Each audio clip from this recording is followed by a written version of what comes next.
আমার এই দাড়ি আমার রসুলের ডিজাইন, আমার মাওলার দেওয়া ডিজাইন, তোমারটার লগে তুমি তুলনা করো, আমার চাইতে তুমি বুদ্ধিমান কেমনে বুঝাই দাও আমারে। দাঁড়াও দাঁড়াও বেটা, বলো মিয়া।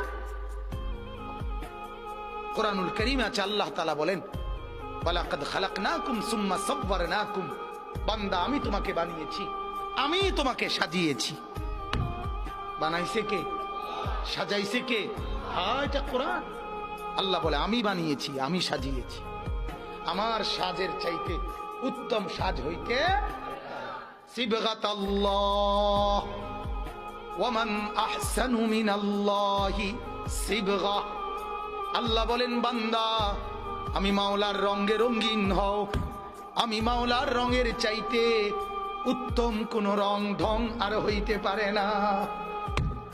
যদি বলেন মাওলা কোনটা আপনার রং, কোনটা আপনার ঢং, আল্লাহ বলবেন লাকাদ কানা লাকুম ফি রাসূলিল্লাহি উসওয়াতুন হাসানা।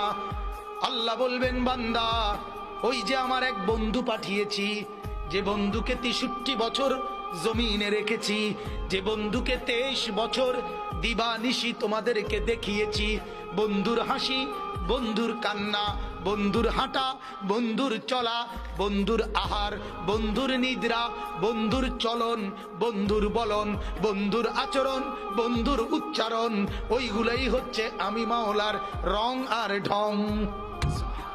সে বন্ধুকে মুহাম্মাদুর রাসূলুল্লাহ সাল্লাল্লাহু আলাইহি ওয়াসাল্লাম। আল্লাহ বলেন বন্ধুকে দেখো, বন্ধুর মতো সাজো, আমি মাওলার মহব্বত পেয়ে যাবা। সুবহানাল্লাহ।